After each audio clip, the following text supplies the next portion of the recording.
Hey everyone, I thought I'd just do a quick video. I'm just sat in my car here in rainy Birmingham, just waiting to go to a meeting.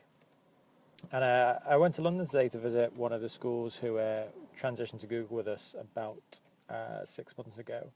And we took one of the new schools out who want to see what it's like in practice. And one thing really stuck with me, and that's about consistency in technology. And consistency with technology is actually a bigger challenge than a lot of schools realize. One of the things you want to do as a school leader is actually minimize the different platforms, the different devices, um, the different technology that teachers have to use on a day-to-day basis in class. Um, and as we walk around the school and looking in the classrooms, Invicta Primary in London, so those guys, they got rid of all their interactive whiteboards. They've got big flat screen TVs in there now, not interactive or touch based or anything, just TVs. They have a big whiteboard just next to it, and in every classroom they have a Chromebook, and every teacher has an iPad, and that's all set up so that they can work anywhere in the classroom on the Chromebook and the iPad, so they can wirelessly share anywhere. Um, and because every classroom is built like that, it develops a lot of consistency within the lessons. And what we found was, it's been about 3 months since I've been there and seen what the teachers are doing. But it's just super cool. We went in a lesson today, and so one of the teachers has got his notes displayed up on the interactive, got his notes displayed up on the TV, and next to that he's got the whiteboard, which you can write the new lesson activities on, and the students were writing creative writing tasks for the year sixes, and it's great because we had, he had the lesson objectives, the learning goals on the TV displayed there, and then next to it he could write the new material there for the children. And we went down to the next classroom again, doing something similar, and then the one at the end something similar. And when we went in, we chatted to the head teacher. These things just develop organically. We found, these were things that when we did our Google project with them, we helped those guys move to Google. We didn't go in and start teaching them about, right, this is how we use Chromebooks in a lesson, this is how we use iPads. We simply set the technology up so it built an environment that was supportive and it's collaborative and it allows the teachers to work together. We made sure that all worked. We gave them the soft skills to use the technology, so they had some Google Chromebook training, they got some iPad training. They have a list of core apps that they use in lessons, and then we just sort of set them away. And it's amazing to see what happens. It's brilliant, and it just continually evolves. And when I've been to a lot of schools, the, moving to a single technology platform is always a big challenge, and a lot of schools look at it. I was with the school about a month ago, and a similar conversation. They were talking about replacing their interactive whiteboards, and they were talking about getting the latest great technology.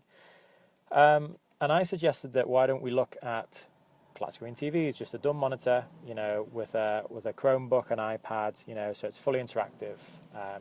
In terms of cost, that is like half or a third of the cost of a current interactive whiteboard. So it's really cost effective, and that money can be reinvested in the school. But the school's response was that they didn't want to do that because they were okay just getting the latest technology. They were just okay buying the newest version of the interactive whiteboard or the smartboard or whatever it was. And that brings up a problem. So even if you buy the same brand of technology, every year there's a new release. So it's either in the software or it's in the hardware, and little details change. And what actually happens is that over a 3, 5, 6, 10-year period, as this technology is being rolled out, although you might have one brand of smartboard or whatever it is in your school, you've actually got loads and loads of variations, and this disrupts the consistency that teachers can work with massively through the school, and it erodes culture quite a lot, because if they're sitting in the staff room, it's more difficult to share best practice. What one teacher's done on the software they've got for their interactive whiteboard might not necessarily work on the software for the teacher down the road. So it's key, and it's key just to minimize the variation in technology you've got. One of the things you should look at is, so technology the architecture of technology in an organization works in the following ways. On the outside, you have the environment, so that's how people work. On the inside, next circle, you've got systems.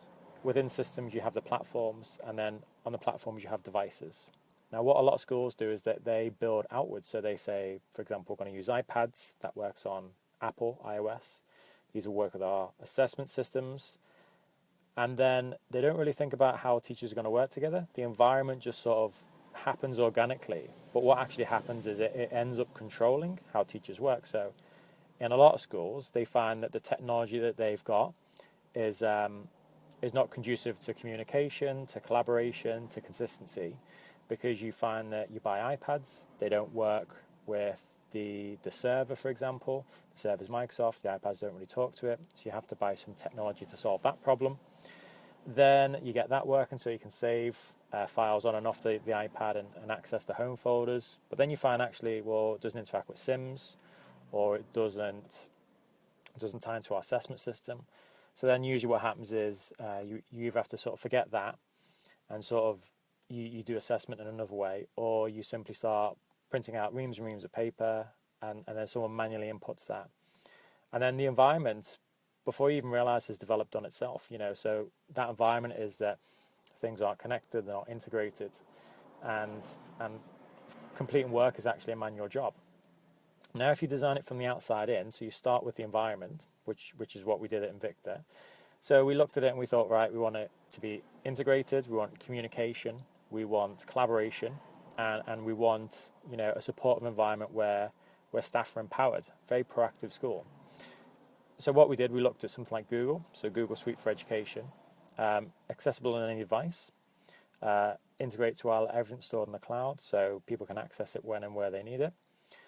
So from that, we built that environment. The systems are used, so they still use Sims and their assessment systems and student management systems. None of that's changed.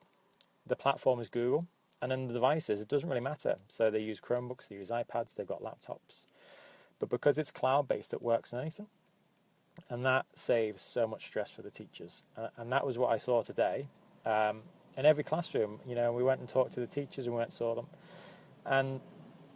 And they got to the stage where using technology was just easy. It had become invisible. So I think one of the ultimate acid test for that is that there was a trolley of Chromebooks outside in the hallway not being used.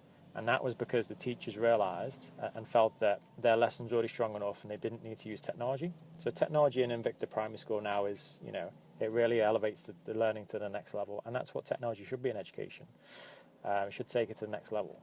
But until you get the consistency across the school so that there's no stress and there's no confusion, it has to be simple and effective. I always remember those two things, simple and effective.